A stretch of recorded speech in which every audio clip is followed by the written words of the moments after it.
Voici une présentation Opto6 pour la nouvelle refonte des systèmes de rémunération à l'acte, communément appelés SIRA. Comment basculer au nouveau mode SIRA? Vous devez d'abord vous assurer que vous avez au minimum la version 37.12 d'Opto6. Vous devez également vous assurer d'avoir envoyé toutes les réclamations en attente d'envoi, c'est-à-dire de statut nouveau ou validé. S'il vous reste des réclamations à envoyer, s'il vous plaît, faites-le avant de passer à la prochaine étape. Par la suite, allez dans le menu Administration, Applications Compagnie, dans l'onglet Med6 Québec, puis cliquez sur l'icône Modifier. Cliquez sur le mode Service Web SIRA.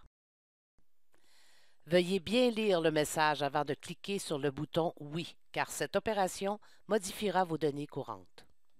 Ensuite, cliquez sur Enregistrer. Un message que les fichiers de saisie ont été mis à jour avec succès apparaîtra.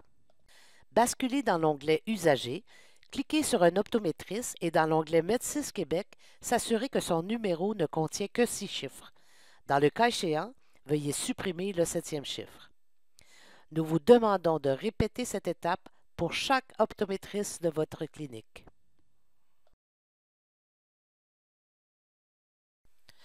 Pour la suite de la présentation, nous allons voir comment créer et envoyer une demande au gouvernement. Débutons d'abord par une demande très simple, c'est-à-dire un 9001.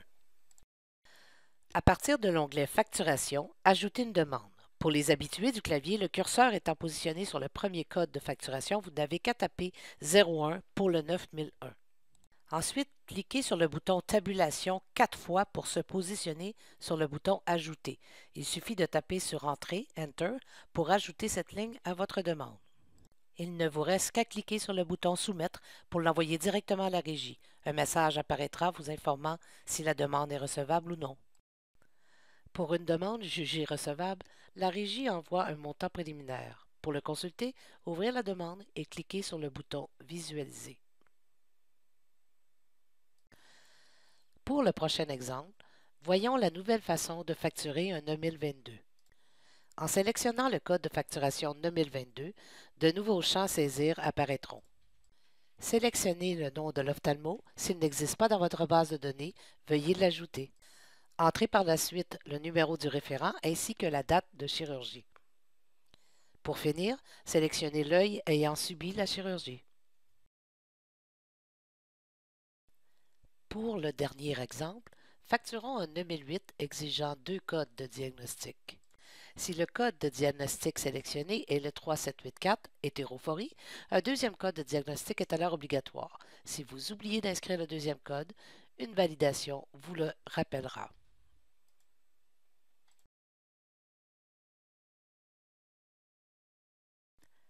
Provoquons maintenant un scénario d'une demande jugée non recevable par la régie.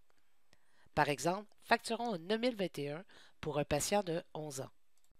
Pour consulter le message reçu de la régie, veuillez ouvrir la demande et basculer dans l'onglet Erreur. On peut voir que pour la ligne 4, le code de facturation est incohérent avec l'âge. Veuillez noter que dès qu'une ligne de facture est jugée non recevable, toute la facture est non recevable. Vous devez créer, à partir de celle-ci, une nouvelle demande de paiement en prenant soin de supprimer la ligne en erreur.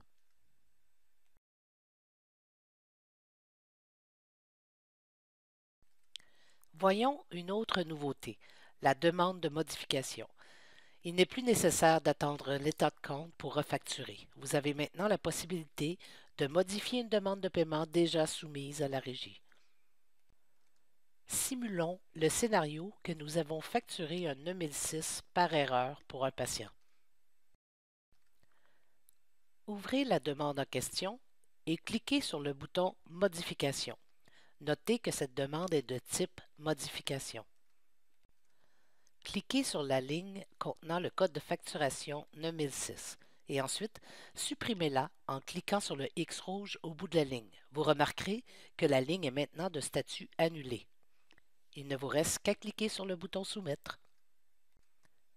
Remarquez que dans l'historique des demandes, vous aurez une demande de paiement et une demande de modification. Si la demande de modification a été soumise dans la même période de date limite que la demande de paiement, À la consolidation de l'état de compte, le statut de la demande de paiement sera changé pour annuler et celui de la demande de modification sera changé pour payer. Une autre nouveauté, la demande d'annulation. Simulons le scénario que vous avez fait une demande de paiement dans le mauvais patient. Il vous suffit d'ouvrir la demande de paiement en question et de cliquer sur Annulation. Notez que cette demande est de type Annulation.